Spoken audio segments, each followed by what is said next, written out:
여러분 안녕하세요. 오늘도 무탈하게 잘 보내셨지요? 예나 지금이나 가진 사람이 못 가진 사람을 당치 않게 부려먹는 일은 흔하답니다. 그럴 땐 섣불리 힘으로 이기겠다고 덤벼들었다가는 뼈도 못 추리고 당하기가 십상이지요. 이번에 들려드릴 이야기는 어느 떠돌이 총각이 심보 고약한 부자에게 꾀를 서서 6살 아이도 구해주고 부자에게 골탕도 먹인 이야기랍니다. 오늘 밤에도 밤동아 TV에서 재미있는 이야기 들으시고 편안한 휴식 되시길 바랍니다. 먹여주고 재워주고. 옛날에 일찍이 부모를 잃고 바람같이 떠돌아다니는 총각이 하나 살았답니다. 이 총각이 하루는 어느 마을을 지나는데 웬 젊은 부부가 집 앞에 앉아 눈물을 줄줄 흘리면서 울고 있더란 말이지요. 하도 구슬프게 울기에 연유를 물었더니 우리 집 6살 배기 외동 아들이 부잣집에 머슴으로 끌려갔소. 작년에 흉년이 들어 양식이 떨어졌기로 부잣집에 보리쌀 한 가마를 구워 먹었는데 올해도 흉년이라 갚을 길이 없게 됐어요. 그 빚을 못 갚는다고 빚 대신에 아이를 끌고 가니 이런 억울할 일이 어디에 있겠소. 이러거든요. 가만히 듣고 보니 아닌 게 아니라 기가 막혔어요. 6살이면 이제 겨우 부모 품 안에서 응석이나 부릴 나이인데 그런 애를 머슴으로 부려먹겠다고 끌고 갔으니 참 해도 너무했지요.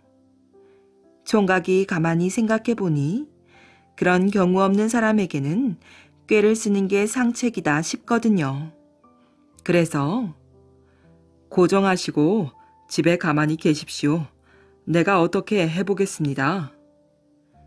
이렇게 두 사람을 위로하여 안심시켜 놓고 그 길로 바로 부자네 집을 찾아갔어요. 가서는 제 평생 이런 집에서 일 한번 해보는 게 소원이었는데 오늘에야 찾았습니다. 보아하니 일손이 딸리는 듯한데 나 같은 사람 머슴으로 안 쓸 테요. 한참 동안 일을 안 했더니 온몸이 근질근질합니다. 하고 수작을 걸었지요. 주인이 방문을 열고 내다보니 비록 행색은 초라하나 몸집이 우람하여 힘께나 쓸 것 같단 말이지요. 안 그래도 일손이 딸려 6살 배기 어린 아이까지 논밭으로 내몰던 참에 이게 웬 떡이냐 싶었어요. 하지만 사경받아서 한미천 잡으려는 건달을 들였다가는 본전 찾기 바쁘겠기에 짐짓 슬쩍 뭉쳐봤지요. 뭐 일손이야 넉넉하지만 굳이 일을 하겠다면 받아야 주지. 그러나 우리 집 살림이 보기보다는 얇아서 사경은 많이 못 주네. 총각이 그 말을 기다렸다는 듯이 아이고 사경은 무슨 사경입니까? 그저 먹여주고 재워주고 입혀주기만 하면 족하지요. 이렇게 서근서근하게 나오니 주인이 그만 입이 해 벌어지지요. 그저 밥이나 먹이고 옷이나 입히고 행랑채 문간빵이나 내어주면 사경 한 푼 안 주고 부려먹게 생겼으니 이거야말로 호박이 넝꿀째 굴러 들어온 격이 아니고 무엇이겠어요. 당장 집신도 거꾸로 신고 마당으로 내려서는데 속보이게 말투까지 은근히 달라졌지요. 에헴, 그 뭐 우리 집 음식이야 먹을 만할 걸세. 입성도 딴 집보다야 나을 테고. 내 집이려니 생각하고 오늘부터 당장 일하게나. 그러니까 총각이 하는 말이 그런데 말씀이요 주인마님. 듣자니 이 집에 6살 배기 어린애가 머슴을 살고 있다던데 나도 체면이 있는 놈이요. 그런 조물애기하고는 같이 일을 못하겠으니 그놈 내보내고 나면 그때 일을 하지요. 하거든요. 듬직한 일꾼이 거저 생겼는데 그런 젖비린내 나는 아이가 무슨 소용이겠어요. 안 그래도 내보내려고 하던 참이었네. 당장 내보내지.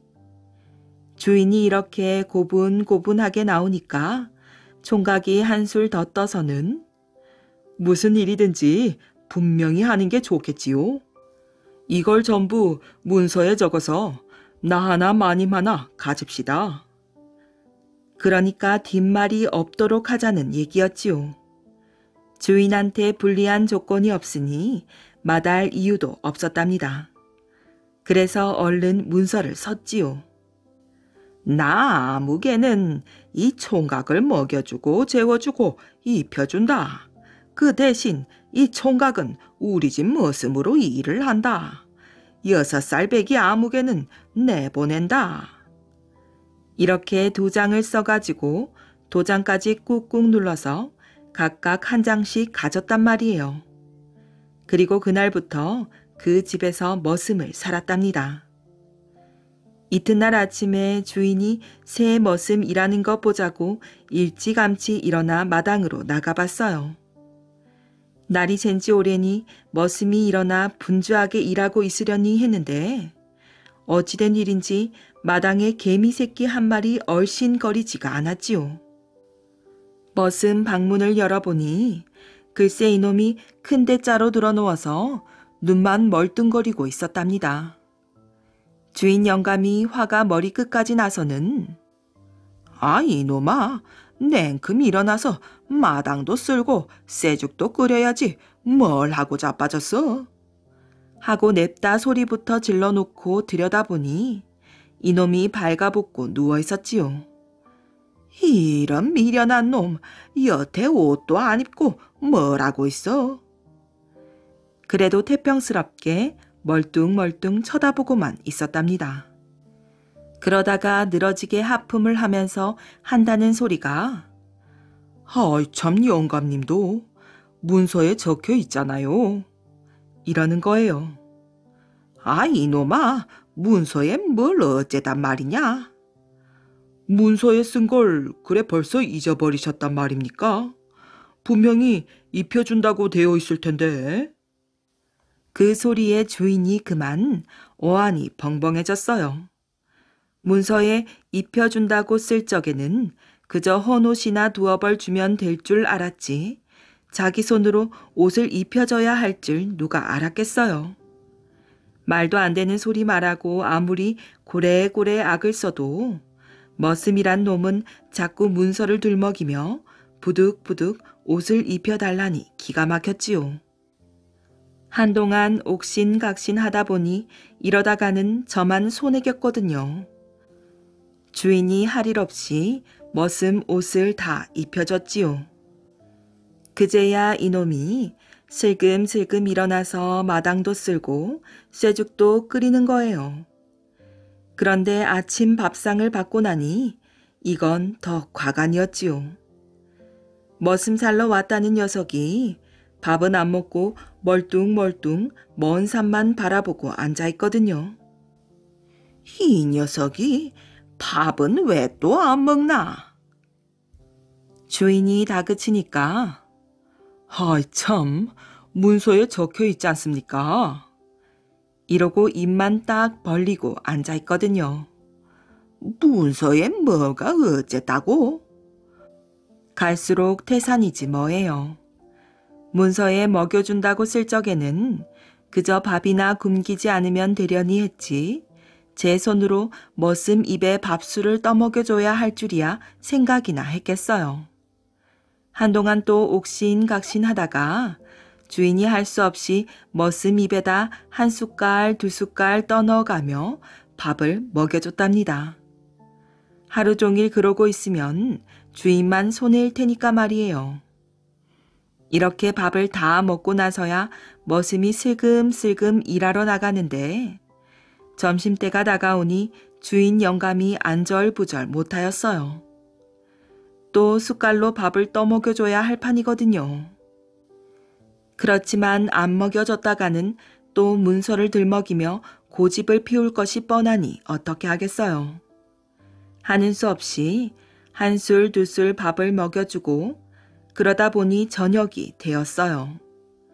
저녁밥도 먹여주고 나니까 이번에는 글쎄 잠을 안 자는 거예요. 이놈아, 잠은 또 왜 안 자는 것이냐? 문서에 있지 않습니까? 문서에 뭐가? 재워주고 말입니다. 주인이 이제는 문서라는 말만 들어도 넌더리가 나고 등골이 서늘해졌어요. 밥 먹여주고 옷 입혀주다 못해 이제는 저 커다란 덩치를 안고 자장자장 얼러줘야 할 판이니 식은땀이 안 나게 되었겠어요. 그것도 하루 이틀도 아니고 머슴 사는 동안에는 내내 그 짓을 해야 할 판이니 이거야 어디 해먹을 노릇인가요. 주인이 한참 동안 한숨만 푹푹 내쉬다가 그만 소리를 벼락같이 질렀답니다. 이놈아, 그 문서고 약속이고 다 귀찮다. 당장 내 집에서 나가거라. 총각은 주인이 바로 그렇게 나오기를 기다리고 있었으니 머뭇거릴 이유가 없었지요. 두 말 않고 싱글싱글 웃으며 그 집을 나왔답니다. 들리는 소문으로는 총각이 구해준 6살 배기 아이가 나중에 총각을 수양형으로 삼아서 오래오래 잘 살았다고 전해진답니다. 깨어진 벼루. 옛날에 한 사람이 살았는데 이 사람이 배운 것 없고 가난해도 배짱 하나는 두둑해서 평생 남에게 꿀리고 사는 일이 없는 위인이었지요. 게다가 오지랖도 넓을 만큼 넓어서 좋은 일이고 굳은 일이고 남의 큰 일을 보면 제일처럼 달려들어 참견하기를 좋아했답니다. 이 사람 사는 동네에 욕졸 일을 하는 사람이 있었는데 한 번은 그 욕졸의 집 앞을 지나다 보니 안에서 대성통곡하는 소리가 들리거든요. 오지랖 넓기로 치면 둘째 못 갈 이 사람이 그걸 보고 그냥 지나칠 수가 있나요? 대뜸 들어가서 사정을 물었답니다. 이 집에 초상이 났단 말은 못 들었는데 무슨 곡성이요? 그랬더니 욕졸이 울다가 말고 한탄하기를 역졸의 일이라는 것이 나라의 심부름 아니오. 우리 골 감사가 임금님께 진상하는 벼루를 내가 맡아 대궐에 갖다 주기로 되어 있었는데 오늘 아침에 가지고 나서다가 그만 깨뜨려 버렸소. 깨진 벼루를 가져갔다가는 내 모가지가 열이라도 붙어있지 못할 터이니 어찌 통곡할 일이 아니란 말이오. 이러거든요. 듣고 보니 참 딱하게 되었지요. 그런데 이 사람이 무슨 궁리를 했는지 그런 일이라면 아무 걱정 말고 나한테 맡기시오. 내가 아무 뒤탈 없이 벼루를 갖다 주고 올 터이니 어서 벼루나 내놓으시오. 이런단 말이에요. 역졸한테야 그보다 더 고마운 말이 어디 있을까요? 얼른 벼루를 내놓았지요. 이 사람이 벼루를 비단보에 잘 싸가지고 어깨에 메고 서울로 올라갔어요. 그런데 올라가서는 대궐로 가는 것이 아니라 딴 데로 갔어요. 어디로 갔는고 하니 그때 한창 세도가 하늘을 찌르는 정승집으로 간 것이지요. 떵떵거리는 정승집이니 그 위세가 얼마나 대단하겠어요. 대문 앞부터 문지기가 여러 지키고 서서 자빈을 막는다고 기세가 등등하였지요. 이 사람이 다짜고짜 정승집 대문을 지키는 문지기들 앞에 가서 너희들 어서 나를 대궐로 인도하여라 하고 거만이 뚝뚝 떨어지게 호령을 했답니다. 문지기들이 보니 행색도 후줄근한 시골뜨기가 보따리를 어깨에 메고 나타나서는 큰 소리를 뻥뻥 치는 것이 참 어이가 없었지요. 그래서 너는 뭐하는 놈인데 여기 와서 행악질이냐? 이 댁이 누구 댁인지 알고나 하는 짓이냐? 하고 욕을 퍼부어 댄단 말이에요. 그럴수록 이 사람은 더 거만하게 버티고 서서 험악한 말을 마구 퍼부어댔어요. 그러니 자연히 옥신각신 싸움이 벌어질 게 아니겠어요. 문지기들이 여럿이 달려들어 밀고 당기고 하는 중에 그만 이 사람이 일부러 벌떡 넘어지면서 대성통곡을 내었지요. 아이고, 이 불안당 같은 놈들이 임금님 벼루를 깨뜨렸네. 아이고, 아이고. 임금님 벼루라는 말에 문지기들이 깜짝 놀랐어요. 아무리 새도 있는 정승집 문지기라도 임금님이라는 말에 기가 안 죽을 수는 없었지요.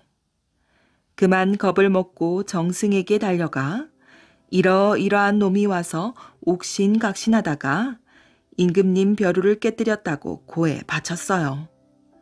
정승도 들어보니 예산 일이 아니어서 이 사람을 불러들였답니다. 어찌된 일인지 자초지종을 말하여라. 아이고 대감, 저는 아무고을 감사의 부탁으로 귀한 벼루를 대궐에 가지고 가는 참이었는데 이댁 문지기 놈들이 그만 벼루를 깨뜨려 놓았습니다요. 이 일을 어찌하면 좋겠습니까? 정승이 가만히 생각해 보니 이 일이 알려지는 날에는 저한테 허물이 돌아올 것 같거든요. 저희 집 문지기들이 벼루를 깨었으니 주인한테 허물이 안 돌아올 수가 있을까요? 그래서 좋은 말로 이 사람을 달래었어요. 이 왕지사, 일이 이렇게 된 것을 어쩌겠느냐. 내 그 골 감사에게 사람을 보내 뒤탈이 없도록 해줄 터이니 너는 이 일을 모르는 것으로 하고 그만 내려가도록 하거라. 이쯤만 돼도 얼마나 좋은 일이에요.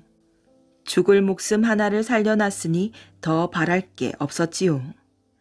그런데도 이 배짱 좋은 사람은 거기서 물러서지 않고 대감께서 뒤탈이 없도록 해주신다니 고맙습니다마는 만약에 이 일이 임금님께 알려지는 날이면 제 모가지가 100개라도 살아날 가망이 없으니 저는 이 길로 아주 멀리 가서 숨어 살아야겠습니다.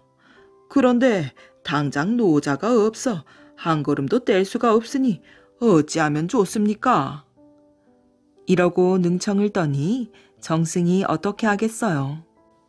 돈냥 깨나 조이 쥐어보냈지요.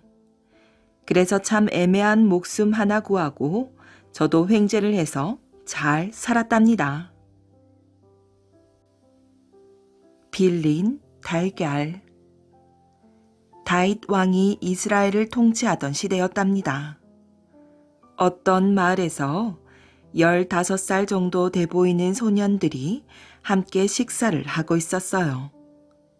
삶은 달걀이 식탁에 나왔지요. 그런데 한 소년이 배가 몹시 고팠으므로 자기 몫을 먼저 먹어버렸답니다.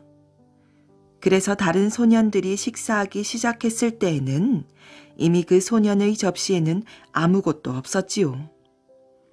그 소년은 모두가 먹고 있는데 자기 혼자만 그냥 앉아있기가 부끄러워 옆의 소년에게 달걀 하나만 빌려달라고 부탁했어요.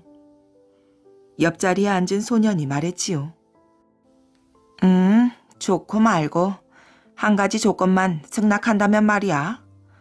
내가 달걀을 돌려달라고 할 때 지금 빌려준 달걀과 그때까지 그 달걀이 가져올 이익을 전부 돌려주겠다고 모든 사람 앞에서 약속하는 거야. 어때? 약속할 수 있겠니? 소녀는 틀림없이 그렇게 하겠다고 약속했지요. 그리고 여러 해가 흘렀답니다. 소년들도 자라서 청년이 되었어요. 어느 날 갑자기 달걀을 빌려주었던 친구가 빌려간 달걀을 돌려달라고 말했지요. 그런데 그 돌려달라는 달걀의 수가 엄청났어요. 청년은 빌린 달걀은 하나였다고 말했지만 소용이 없었답니다. 그리하여 두 청년은 다윗 왕에게 재판을 부탁하러 갔답니다. 궁전문 옆에 다윗의 아들인 솔로몬이 앉아 있었어요. 솔로몬은 아버지인 다윗 왕에게 재판을 부탁하러 오는 사람이 있으면 용건이 무엇인지를 꼭 물었지요. 두 청년도 어째서 다윗 왕에게 가는지 솔로몬에게 이야기해야 했어요. 이야기를 다 듣고 솔로몬이 말했답니다. 나의 아버지에게 이야기해 보십시오. 그리고 재판을 끝내고 돌아갈 때 아버지께서 어떻게 재판하셨는지 내게 꼭 알려주십시오. 청년들은 제각기 다윗 왕에게 사정을 호소했어요. 달걀을 빌려준 청년은 증인의 증언을 내세워 달걀을 빌려준 때의 조건을 이야기했답니다. 그의 이야기에 의하면 한 개의 달걀이 오랫동안 얼마나 많은 달걀을 만들어내는지를 계산하여 그 이익을 전부 받아야 한다는 것이었어요. 달걀을 구워준 청년은 열심히 주장했지요. 달걀에서 병아리가 깨고 병아리가 자라 닭이 되고 그 닭이 또 알을 낳고 그러니 그동안 얼마나 많은 달걀과 닭이 되었겠습니까? 그 말을 듣고 보니 과연 그랬어요. 다윗 왕은 달걀을 빌린 청년에게 명령했지요. 그동안 하나의 달걀이 새끼친 달걀과 닭들을 모두 갚도록 하거라. 하지만 달걀을 꾼 청년은 얼마나 갚아야 하는지 알 수가 없었답니다. 얼마나 갚아야 하는지 저는 알 수가 없습니다. 그래서 달걀을 빌려준 청년이 계산했지요. 1년째에는 알에서 병아리가 깹니다. 그 병아리가 2년째는 18마리의 병아리로 늘어납니다. 3년째에는 그 18마리의 병아리가 각각 18마리의 닭으로 늘어납니다. 이와 같이 해마다 늘어나게 됩니다. 그 계산은 엄청났지요. 달걀 하나가 엄청난 수의 달걀과 닭으로 변했어요. 청년은 크게 근심하며 법정에서 물러나왔지요. 궁전 입구에서 청년은 다시 솔로몬을 만났답니다. 솔로몬이 청년에게 물었지요. 어떻게 되었습니까? 달걀 하나가 엄청난 닭과 달걀로 변했습니다. 어떻게 하면 좋을지 막막합니다. 그 말을 듣고 솔로몬이 말했답니다. 내가 지혜를 빌려드리지요. 밭에 나가 있다가 임금님의 군대가 지나갈 때에 일을 하십시오. 삶은 콩을 가지고 가서 임금님의 군대가 보는 앞에서 심는 것입니다. 그들이 무엇을 하고 있느냐고 물으면 삶은 콩을 심고 있습니다 라고 대답하십시오. 군인들은 삶은 콩에서 싹이 튼다는 말은 들어본 적이 없다 라고 말할 것입니다. 그러면 삶은 달걀에서 병아리가 깬다는 이야기는 들어본 적이 있습니까? 하고 물어보십시오. 청년은 솔로몬이 시킨 대로 하였답니다. 솔로몬이 가르쳐준 밭에 가서 삶은 콩을 밭 이랑에 심고 있었지요. 지나가던 군대가 물었어요. 거기서 무엇을 하고 있는가? 삶은 콩을 밭에 심고 있습니다. 삶은 콩에서 싹이 튼다는 이야기는 일찍이 들어본 적이 없는데. 그러자 청년은 대답했지요. 그러면 삶은 달걀에서 병아리가 깬다는 이야기는 들어본 적이 있으십니까? 청년은 날마다 그 일을 되풀이했어요. 군사들도 날마다 똑같이 물었지요. 이렇게 날마다 똑같은 대화가 거듭되는 동안에 그 이야기가 다윗 왕의 귀에까지 들어가게 되었어요. 왕은 청년을 불러 물었지요. 누구의 지혜로 그런 일을 했는가? 제가 스스로 생각했습니다. 청년이 대답했지요. 하지만 왕은 믿지 않았어요. 틀림없이 솔로몬의 지혜일 거라고 생각했기 때문이지요. 왕은 거듭 물었답니다. 다시 한번 묻는다. 누구의 지혜인가? 청년은 더 이상 거짓말을 할 수가 없었답니다. 그래서 솔로몬이 그렇게 하라고 가르쳐 주었다고 고백했지요. 왕은 솔로몬을 불러 물었어요. 너라면 이 일을 어떻게 재판하겠느냐? 솔로몬이 대답했어요. 본디 없는 것에 대한 책임을 청년에게 씌울 수는 없습니다. 삶은 달걀에서 병아리가 깰 수는 없는 일이니까요. 이렇게 하여 청년은 달걀 하나를 돌려주는 것으로 빚을 갚게 되었답니다. 덤벙덤벙 농부와 소 내기. 매우 더운 여름날 덤벙대기 잘하는 농부가 소를 몰고 밭을 갈다 잠시 나무 그늘에서 쉬고 있었어요. 그때 한 스님이 동냥쌀을 넣은 바랑을 지고 가다가 그늘로 들어왔지요. 아이고 스님, 날씨가 무척 덥지요. 비가 너무 안 와서 논밭이 다 마르니 큰일입니다. 걱정 마십시오. 오늘은 비가 올 것 같습니다. 아유 참 스님도 하늘에 구름이 한 점도 없이 이렇게 맑은데 무슨 비가 오겠습니까? 농부는 스님의 말을 무시하며 큰 소리를 떵떵 쳤어요. 아니요, 틀림없이 비가 올 것입니다.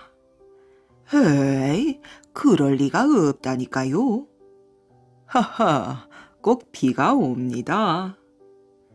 농부는 햇볕이 쨍쨍하니 보나마나 비는 오지 않을 것이라 생각해서 앞뒤 생각지 않고 덕벙 내기를 걸었지요.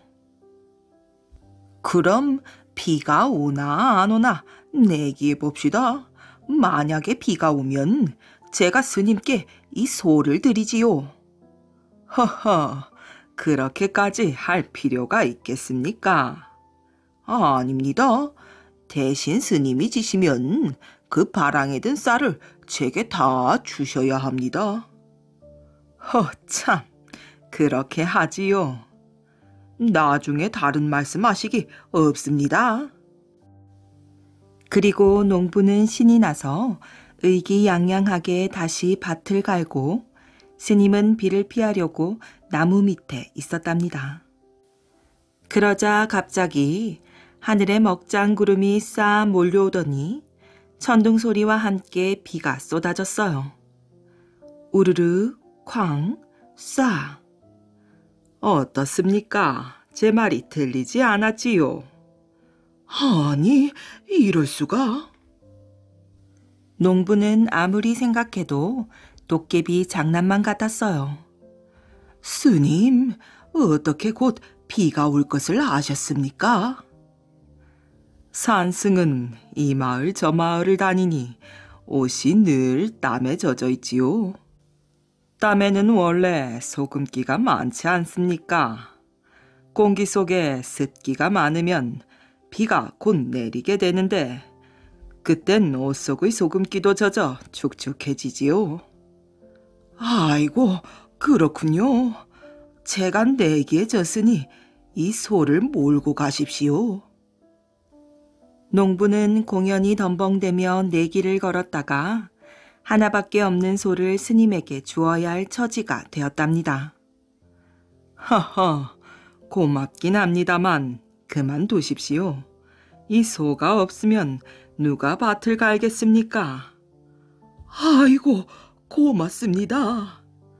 허허, 이제부터는 농부에겐 천금같이 소중한 소를 함부로 내기에 걸지나 마십시오. 스님이 웃으며 떠나자 비는 금방 그치고 하늘은 다시 맑게 개었어요. 그 비가 참으로 약비로구나. 그래서 여름에 갑자기 쏟아지다 그치는 비를 소내기라 하게 되었고 이것이 변해서 소나기가 되었답니다. 흙을 먹는 남자 최무선. 고려 우왕 때 왜구들이 자주 해안가에 나타나 노략질을 일삼았답니다. 우리나라도 원나라처럼 화약을 만들 줄 안다면 왜구들을 쉽게 물리칠 수 있을 텐데. 채무서는 화약을 만들어 왜구를 물리치고 싶었어요. 그래서 책을 보며 혼자서 화약 만드는 연구에 몰두했답니다. 하지만 화약을 만드는 일이 그리 쉽지만은 않았어요. 채무서는 화약 제조 기술자를 찾아 병란도로 갔답니다. 병란도는 원나라와 고려를 잇는 무역항이었지요. 채무서는 고생 끝에 이원이라는 원나라 상인을 만나게 되었어요. 이원은 상인이면서 화약을 만드는 데 필요한 염초 만드는 기술자이기도 했답니다. 채무서는 이원을 집으로 초대해 극진히 대접했지요. 그런 다음 화약 제조 비법을 알고 싶다고 솔직하게 털어놓았어요. 이원은 화약을 어떻게 만드는지 절대로 알려줄 수 없다고 했지요. 채무서는 포기하지 않고 다시 한번 간절하게 부탁했답니다. 그러자 이원은 채무선의 정성에 감동해 이렇게 귀뜸을 했지요. 화약 제조 비법은 염초를 만드는 데 있어. 그러니 좋은 흙을 먼저 찾아보시오. 채무선은 하인들에게 온갖 종류의 흙을 다 퍼오겠어요. 그런 다음 가져온 흙을 일일이 맛보았답니다. 어떤 흙은 맛이 시고 어떤 흙은 맛이 짜고 또 어떤 흙은 약간 매운맛이 나기도 했지요. 채무서는 여러 차례 실험을 한 끝에 소금처럼 짠맛이 나는 흙이 염초를 만드는데 적당하다는 것을 알게 되었어요. 채무서는 오랜 노력 끝에 염초를 만들게 되었고 화약도 만들어냈답니다. 이렇게 만든 화약은 왜구를 물리치는데 아주 큰 도움이 되었답니다. 저승길도 같이 가라. 옛날에 두 사람이 한날 한시에 죽었답니다. 그러니까 저승길을 둘이 같이 가게 된 거지요. 그런데 한 사람이 뭐라고 중얼중얼 거리면서 가거든요. 같이 가던 사람이 당신 지금 뭐라고 중얼거리는 거요?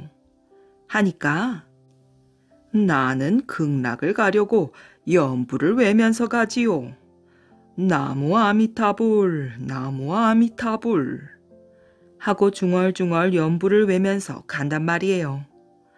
아이고, 그건 나도 좀 가르쳐 주오. 나도 극락 좀 가게. 그래서 나무 아미타불을 외라고 가르쳐 주었어요. 이 사람이 연불을 배워서 외며 가는데 그만 도랑을 하나 건너뛰다가 잊어버렸어요. 여보시오, 나 연불 잊어버렸소. 다시 가르쳐 주오. 하는데 연불 잘하는 사람은 벌써 저만치 앞서갔어요.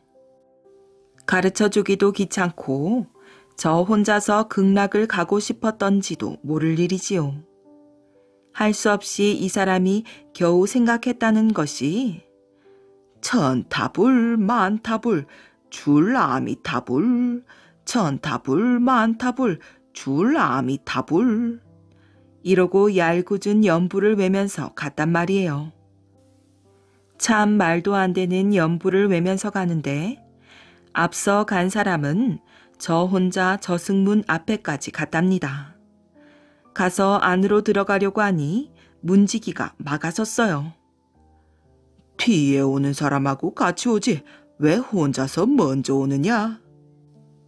그래서 저승 문 옆에 붙어서 있다가 뒤에 사람이 오니까 같이 들어갔지요. 들어가니 염라대왕이 저승길 올 때 어떻게 하고 왔느냐고 물었어요. 앞서간 사람은 저는 나무 아미타불을 공들여 외며 부지런히 앞서 왔습니다. 하고 나중 온 사람은 저는 연불을 잊어버려서 천타불 만타불 줄 아미타불 하면서 뒤따라왔습니다. 했어요. 그러니까 염라대왕이 연불을 틀리게 웬 것은 죄가 되지 않으나 저 혼자 살겠다고 동행을 뿌리친 것은 충죄이니라 하면서 나중 간 사람은 꽃방석에 앉히고 먼저 간 사람은 기름가마로 보내버렸지요.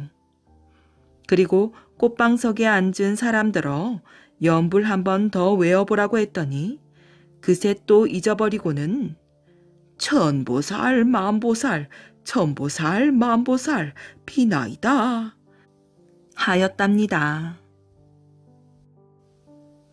눈을 뜨게 한 효자. 경남 함양군 안의면 북교리는 구암, 관북, 교동의 3개 자연부락으로 이루어져 있답니다. 교동에서 100m쯤 올라가면 큰 바위가 있고 바위 아래 비석이 있지요. 그 비석은 조씨라는 사람의 효행을 기리기 위한 효자비랍니다. 그 효자의 주인공은 천민이기 때문에 이름은 쓰지 않았지만 비석을 세워준 것만도 대단한 것이었어요. 그 시대에 특별한 효자였기 때문에 신분에 비하면 후하게 대접을 해준 것이라고 볼 수 있지요. 이 비석을 백정비석이라고 부른답니다. 이 백정비석의 내력은 이렇지요. 이 효자는 원래 양반이었는데 어머니를 위하여 그 신분을 포기하고 자청하여 최하의 천민인 백정이 된 것이랍니다. 옛날 이 마을에 앞을 못 보는 늙은 어머니를 모시고 사는 효성이 지극한 젊은이가 있었답니다. 그는 나이가 들어 결혼할 때가 훨씬 넘었지만 어머니를 모시기 위해 일생 동안 홀로 지내기로 마음먹었어요. 어머니가 장님이기 때문에 자신이 결혼하면 어머니가 며느리에게 구박을 받을까 염려하여 결혼을 하지 않았던 것이지요. 아들은 매일같이 어머니를 봉양하는 일에 정성을 쏟으며 세월을 보냈답니다. 그러던 어느 날 지나가던 탁발 스님이 그의 집을 찾아와서 아들에게 이런 말을 하였지요. 어머니의 눈을 뜨게 할 수 있는 길이 있기는 있는데. 그 말에 조 씨는 스님에게 다그쳐 물었답니다. 눈을 뜰 수가 있다고요? 그게 쉬운 일이 아니라서. 무엇입니까? 저는 어떤 일이라도 할 수 있습니다. 어머니의 눈을 뜨게만 할 수 있다면 말입니다. 당신이 어머니의 눈을 뜨게 하려면 소의 간을 1000개를 구해가지고 어머니가 드시도록 하면 눈을 뜰 수가 있을 것이요. 감사합니다. 소간 1000개를 구해 어머니의 눈을 뜰 수 있게 하겠습니다. 조 씨는 스님에게 약속은 하였지만 하루하루 먹고 살아가기조차 어려운 처지에 소 간 1000개를 구한다는 것은 상상도 할 수 없는 일이었지요. 하지만 그는 소 간을 구해서 어머니에게 드릴 궁리를 하였답니다. 이제 다른 일은 다 그만두고 백정이 되어 소만 잡으러 다녀야겠다고 생각했지요. 그러나 백정이 되는 것이 그리 쉬운 일은 아니었답니다. 그 시대의 백정이란 반상계급 사회에서 천민 중의 천민으로 인간 이하의 대접을 받아야 했지요. 그러나 그는 늙은 어머니를 위해서 어떠한 일도 감수할 수 있다고 생각했기 때문에 스스로 양반 신분을 포기하고 천민이 된 것이랍니다. 그래서 백정이 된 그는 각 고을을 다니며 소 잡는 곳은 어디고 찾아가서 소를 잡아주고 간을 얻어왔지요. 수백리 길도 찾아다닐 각오로 부지런히 소를 잡아서 간을 구해온 것이랍니다. 15년간의 백정질로 어머니가 잡수신 소 간이 1000개가 가까워지자 효자는 더욱 열성적으로 소를 잡으러 다녔어요. 머지않아 어머니의 눈이 밝아진다고 생각하니 새로운 세상이 열리는 것처럼 너무나도 즐거웠지요. 사방으로 뛰어다녀도 피곤하지 않았답니다. 효자의 정성과 노력으로 드디어 마지막 1000개째의 간을 구하게 되었지요. 그가 부푼 꿈을 안고 집으로 향해 달려갈 때였어요. 그런데 이게 웬일이지요? 어머니에게 갈 수 없는 어려운 일이 생긴 것이랍니다. 하늘도 무심하게 억수같이 쏟아지는 장마에 물이 범람하여 강을 건널 수 없게 되었지요. 그는 소 간을 움켜쥐고 강을 건널 수 있게 되기를 하느님께 간절히 빌고 또 빌었답니다. 무더운 여름 장마철, 시간이 지나면 소 간은 변질되어 못 먹게 될 것이지요. 그는 안타까워 어찌할 줄 몰랐답니다. 그가 신선한 간을 어머니께 갖다 드리게 해주십시오 하고 간절히 빌자 굽이치는 강물에 난데없이 조각배가 위에서 떠내려왔어요. 누구도 타본 흔적이 없는 새로 만든 배였지요. 아무리 생각해도 이상했어요. 강 상류에 배를 만드는 곳이 있을 수 없는데 어디서 이런 새 배가 떠내려오는 것일까요? 이것은 반드시 효자의 정성에 감동하여 하늘에서 내린 조각배였을 거예요. 그 배는 조씨가 있는 강가로 가까이 밀려오고 있었지요. 그는 조각배를 붙잡아 타고 장대로 강바닥을 밀고 가며 강을 건널 수가 있었답니다. 그가 강을 건너자 조각배는 커다란 나뭇잎으로 변하여 강물을 따라 떠내려가고 있었어요. 효자는 그 자리에서 하느님께 감사를 드렸지요. 그리고 빠른 걸음으로 달려가 소 간을 어머니에게 드렸답니다. 간을 잡수시던 어머니의 눈이 점점 밝아지기 시작했어요. 이 소문이 입에서 입으로 전하여 고을에서 알게 되었고 조정까지 알게 되어 임금님이 효행비를 내려 효자의 선행을 기리게 된 것이랍니다. 나랑 모가지를 끊었다가 옛날에 절에 사는 스님이 조그만 아이를 하나 데려다 길렀어요. 아마 아버지도 어머니도 없는 아이였던 모양이지요.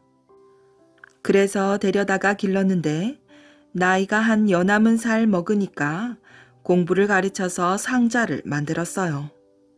말하자면 꼬마 중이지요. 상좌가 똑똑하고 말도 잘 듣고 하니까 스님이 자주 심부름을 보냈던 모양이에요. 저 아랫마을 아무개네 집에 가서 시주쌀 보내라고 일러라. 산 너머 암자에 가서 아무개 스님 오시라고 일러라. 이렇게 심부름을 보냈는데 하루는 상좌가 마을에 심부름을 갔다가 돌아오는 길에 길가에 누렇게 익은 나락을 보았어요. 나락이 잘 익어서 고개가 축축 늘어져 있었단 말이지요. 상좌가 그걸 보니 하도 탐스러워 대체 나달이 몇 개나 붙어 있을까 세어보려고 새 송이를 끊었답니다. 끊어서 들고 절에 돌아왔지요. 그런데 스님이 그걸 보고는 아니 어째서 나랑 모가지를 끊어가지고 왔느냐 하고 물었어요. 예, 이삭이 하도 탐스러워서 대체 나달이 몇 개나 붙어있나 세어보려고 끊어왔습니다. 그랬더니 그만 스님이 불호령을 내렸어요.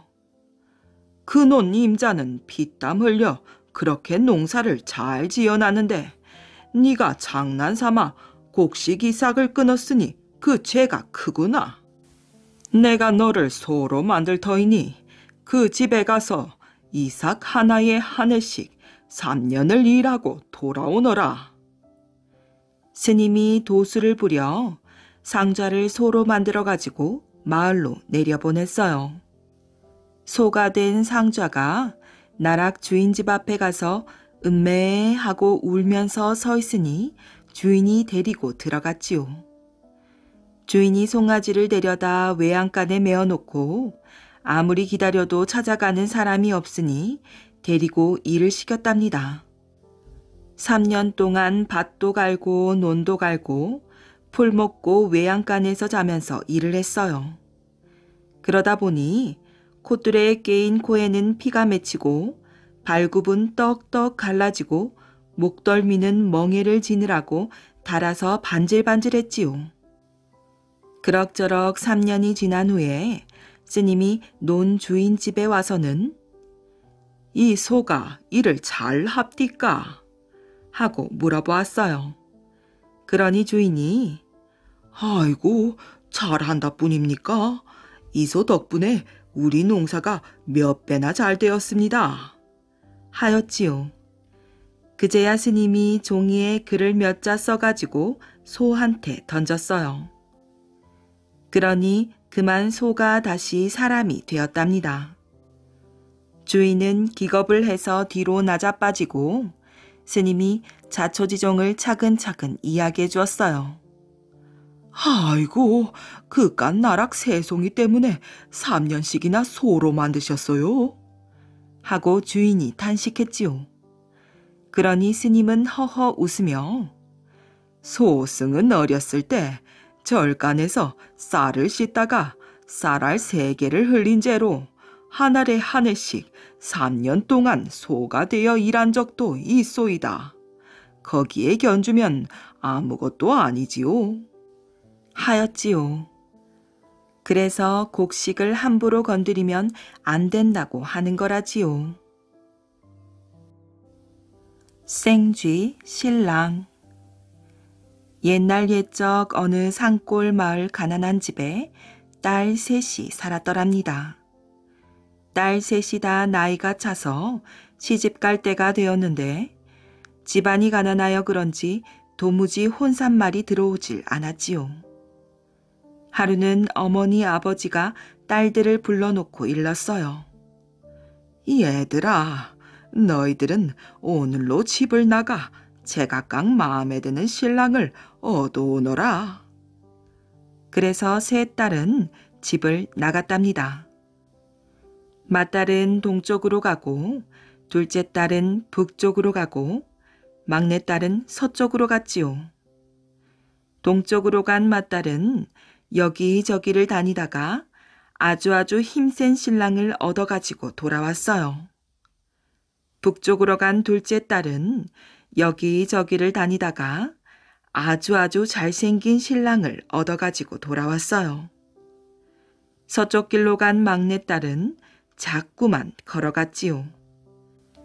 산을 넘고 또 넘고 걸어가다가 그만 산속에서 길을 잃었어요. 날도 저물었지요. 어둠 속을 헤매다가 그만 지쳐 쓰러져 정신을 잃고 말았답니다. 얼마가 지났는지 정신을 차리고 보니 자기가 아주 멋지고 근사한 방에 누워있고 둘레에는 수많은 생쥐들이 모여서 서 있는 거예요. 그중 한 생쥐가 나서서 넙죽 절을 하더래요. 부디 저와 혼인해 주십시오. 막내딸은 자기를 살려준 생쥐가 고마워서 그럼하고 허락을 했답니다. 그날로 연지 찍고 곤지 찍고 족들이 쓰고 생쥐 신랑과 혼인식을 올렸지요. 그런 다음 집에 돌아가려는데 생쥐 신랑을 데려갈 수가 없어 저 혼자서 돌아갔답니다. 막내야, 너는 어찌하여 혼자 돌아왔느냐? 남편은 발이 아파 오지 못했습니다. 그러면 그 사흘 뒤에 떡을 해가지고 오너라. 할 일 없이 생쥐 나라로 돌아와 울고 있으니 생쥐 신랑이 사정을 알고는 생쥐 나라 생쥐들을 다 불러 모아서 떡을 했어요. 수많은 생쥐들이 달려들어 우지끈 뚝딱 금세 만난 떡을 한시로 해놓았지요. 막내딸은 그 떡시루를 이고 집으로 갔답니다. 막내야, 너는 어찌하여 또 혼자 왔느냐? 남편은 배가 아파 못 왔습니다. 그렇다면 사흘 뒤에 배를 짜가지고 오너라. 할 일 없이 생지 나라로 돌아와 울고 있으니 생지 신랑이 사정을 알고 생지 나라 생지들을 다 불러 모아서 배를 짰답니다. 수많은 생지들이 달려들어 우지끈 뚝딱 금세 고운 배 한 피를 짜놓았지요. 막내딸은 그 배를 보자기에 싸서 짊어지고 집에 갔답니다. 막내야, 너는 또 왜 혼자 왔느냐? 남편은 눈이 아파 못 왔습니다. 무슨 일이 있어도 사흘 뒤에는 꼭 남편을 데리고 오너라.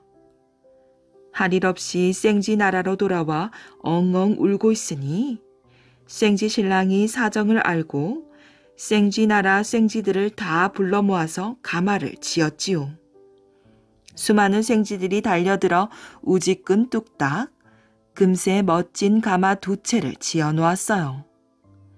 한 채는 막내딸이 타고 또 한 채는 생지 신랑이 타고 수많은 생지들이 앞뒤에서 가마를 메고 덩실덩실 춤을 추며 집으로 갔답니다. 집에 들어가니 어머니 아버지가 그 모습을 보고 성을 냈어요. 아니, 이 생쥐사위라니 꼴도 보기 싫구나. 언니들과 형부들도 그 모습을 보고 놀려대었어요. 세상에, 힘도 없는 생쥐 신랑을 얻어왔구나. 어머나, 못생긴 생쥐 신랑을 얻어왔구나.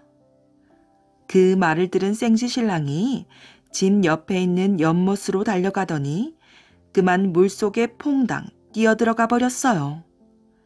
가마를 메고 온 다른 생쥐들도 뒤를 따라 퐁당 퐁당 퐁당 모두 연못으로 뛰어 들어가 버렸지요. 남편을 잃은 막내딸은 연못가에서 구슬프게 울었답니다.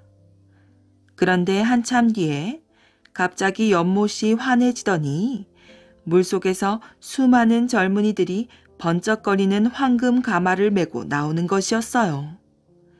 젊은이들이 마당에 가마를 내려놓자 문이 스르르 열리면서 아주 잘생긴 신랑이 썩 나오는 것이었지요. 막내딸과 신랑은 그 뒤로 행복하게 잘 살았답니다. 천벌받은 불효자. 경남 함양군 병곡면 송평리 동쪽에 왕무덤골이라 불리우는 골짜기가 있답니다. 옛날부터 전해 내려오는 전설들은 대부분 효자나 연려의 이야기, 충신의 이야기가 많은데 이 골짜기의 전설은 그 반대인 폐륜이나 불효자, 탕자에 대한 이야기랍니다. 오래된 옛날 송평에 늙은 노모를 모시고 살아가는 부부가 있었답니다. 남편 되는 사람은 천하의 게으름뱅이요 남봉꾼이었지요. 처음에는 부모로부터 물려받은 재산이 많았으나 주막에 드나들며 술을 마시고 여자들과 놀아나다 재산을 모두 탕진해버렸어요. 그래도 정신을 차리지 못하고 나쁘다는 짓은 한 가지도 빼놓지 않았지요. 정숙한 그의 아내는 남편의 버릇을 고치려고 노력하였지만 끝내 고치지 못하고 화병으로 죽고 말았답니다. 그래서 그는 기생을 아내로 맞아들였어요. 그 후 얼마 안 가 그나마 남은 재산이 모두 없어지자 친척들에게 식량을 얻으려고 찾아다녔지만 모두 그를 냉대하였어요.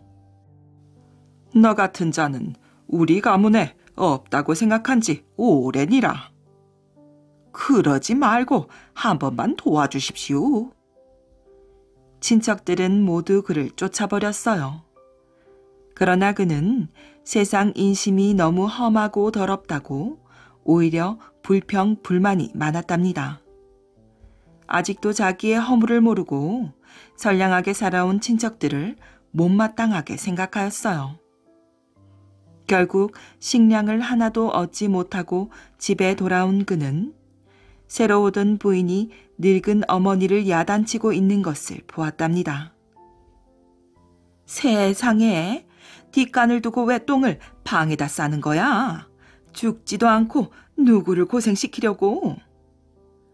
늙은 어머니는 남봉꾼 아들의 망나니 행동에 충격을 받아 치매까지 걸려 대소변을 방에서 싸는 일이 많아졌어요. 어머니는 아들이 하던 짓을 하나도 빼놓지 않고 그대로 하는 노망이 들었답니다. 남봉꾼도 이런 어머니가 싫어진 지 오래되었어요. 그래서 하루빨리 어머니가 죽기를 바라고 있었지요. 하지만 명은 길어 죽지도 않고 있으니 못된 며느리가 같이 살 수 없다고 구박하는 것이었어요. 새로 들어온 여자는 남편에게 말하였지요. 빈 쭉정이밖에 없는 집에 들어온 것도 후회 막심한데 벽에다 똥칠하는 당신 어머니와는 함께 살 수 없으니 무슨 수라도 내라고요. 남봉꾼은 자신을 들볶는 새 부인의 말을 듣지 않을 수가 없었답니다. 그래서 그는 어머니를 지게 지고 왕 무덤골 깊은 곳에 가서 버리고 돌아왔지요. 그가 노모를 산에 두고 돌아오자 그 계집의 마음은 눈 녹듯이 풀리고 화색이 도는 것 같았어요. 여보, 이젠 집안 꼴이 나아질 것 같아요. 용분도 못 가리는 당신 어머니와 같이 살면 굴러 들어오는 복도 다른 곳으로 도망가는 법이니까요. 여보, 역시 당신의 소견이 나보다는 낫소. 남봉꾼은 그 여자의 말에 장단까지 맞추었어요. 그때였지요.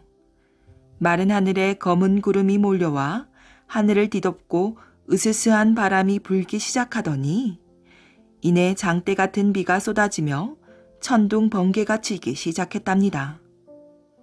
이들 부부가 겁에 질려 서로 껴안았을 때 갑자기 벼락이 쳐 두 사람은 새까맣게 숯검정이 되고 말았어요. 인륜을 저버린 불효자에게 천벌이 내린 것이지요. 그래서 고려장 장지였던 왕 무덤골은 천륜을 벌인 불효에 대한 경고인 듯 이 골짜기가 아직도 왕 무덤골이라는 이름으로 남아있답니다.